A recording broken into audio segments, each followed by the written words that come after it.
CAPES ou Masterfleu, que choisir en 2026? Hello et bienvenue dans ce podcast les amis, dans lequel on va répondre à un dilemme que vous posez certainement. Est-ce qu'il est plus pertinent aujourd'hui de devenir professeur à l'éducation nationale de français via le CAPES ou faut-il passer un Masterfleu ou bien même les deux en même temps? C'est la question que m'a posé cet abonné. Merci à toi Ronan Delatouche 9352 pour ta question.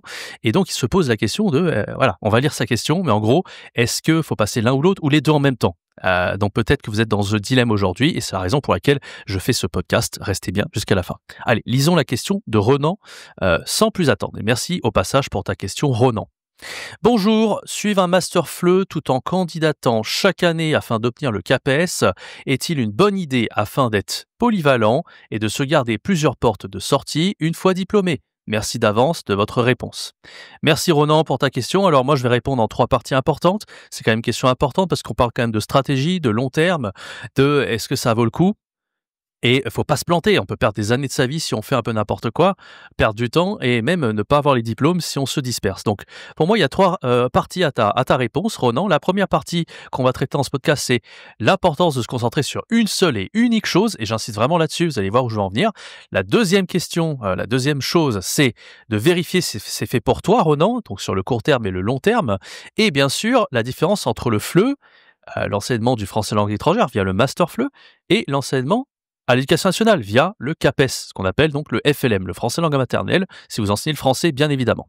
Donc on va répondre à cette question avec ce plan et je vous invite à bien rester jusqu'à la fin. Les amis, vous avez été de plus en plus nombreux en ce moment à réserver un coaching, vous avez 50% de réduction offert pendant 48 heures.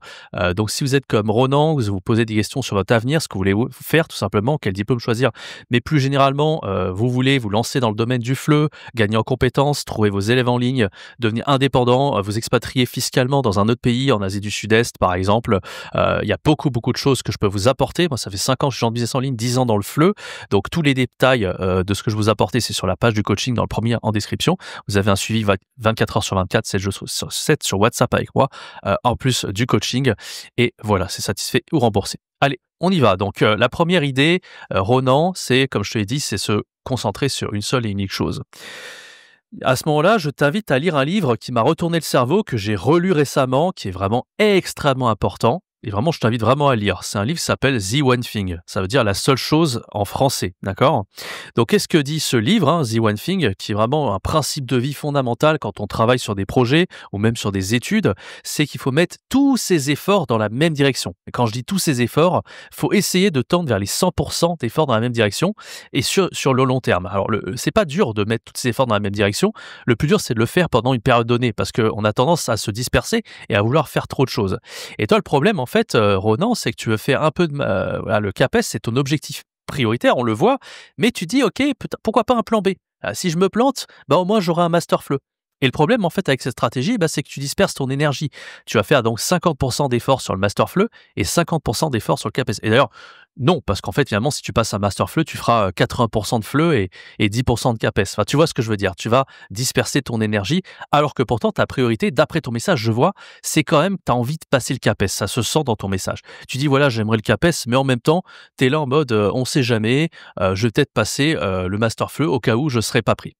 Donc, moi, ce que je te conseille, d'avant tout, c'est de passer le CAPES à fond, de pas le faire à moitié.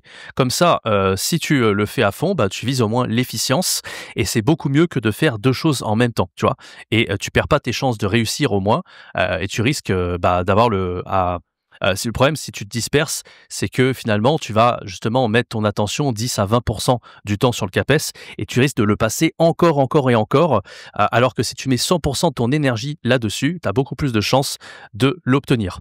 Un exemple personnel, vous savez, pour moi en ce moment, comme vous le savez, je fais une vidéo par jour sur YouTube et je fais des coachings à côté.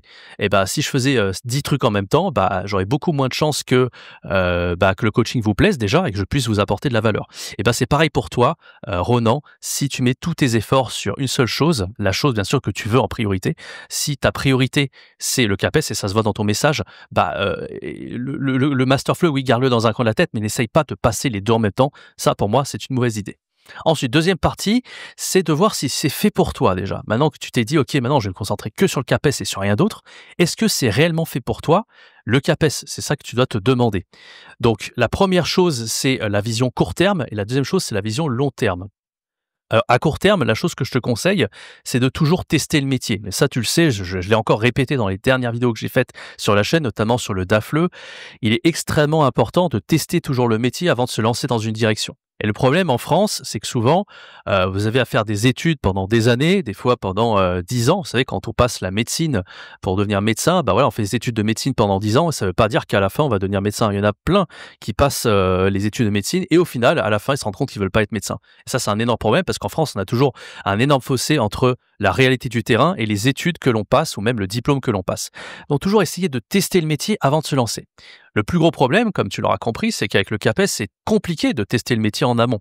C'est compliqué de te dire du jour au lendemain, bah voilà, je me retrouve devant les élèves et j'essaye de donner des cours, voir si j'ai envie de faire ça. Et pourtant, ce serait ce qu'il faudrait faire. Par contre, l'avantage avec le FLE qui est énorme, c'est qu'il y a possibilité de le tester. Et moi, vous savez, avant de me lancer dans le FLE, bah, je me suis retrouvé en Allemagne en 2015. J'ai été pris par hasard, j'avais pas de diplôme, rien du tout. Ça m'a plu, j'ai pu faire quand même des dizaines d'heures d'enseignement. Et du coup, suite à ça, en ayant testé en amont, et ben là, j'ai passé le diplôme et pas l'inverse. Et le problème en France, c'est qu'il y a trop de gens en fait qui se lancent dans le diplôme sans savoir s'ils vont aimer la réalité du terrain.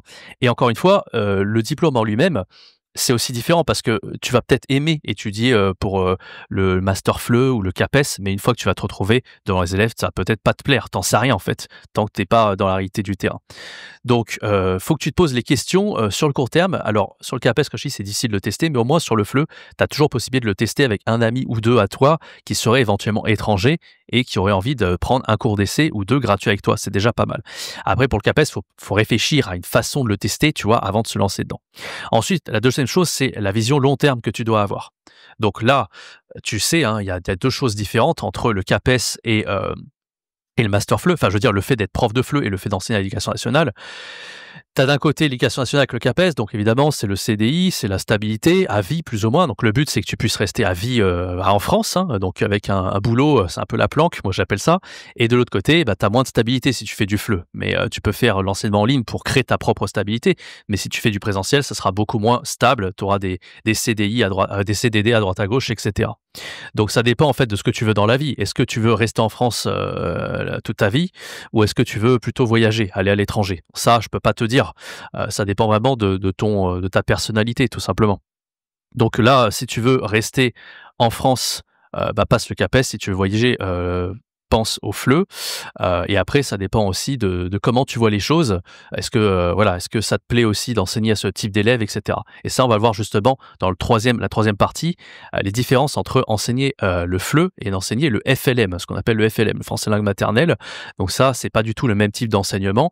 Quand tu enseignes le FLE, en gros, c'est un enseignement qui est beaucoup plus pragmatique en fait qu'enseigner le français langue maternelle parce que bah, le FLE c'est de la communication, c'est de la grammaire, c'est de la phonétique, alors que quand tu enseignes le français à l'éducation nationale, bon je vais pas te faire un dessin, je pense que tu as été à l'école comme tout le monde, bah, il faut aimer quand même la littérature, tu vois, souvent ça va être du français beaucoup plus théorique, donc est-ce que tu es quelqu'un qui aime la littérature, un enseignement un peu plus théorique, etc., ou est-ce que tu es quelqu'un qui est assez pratique et voilà, et tu préfères vraiment les choses qui vont plutôt servir à tes apprenants sur le long terme.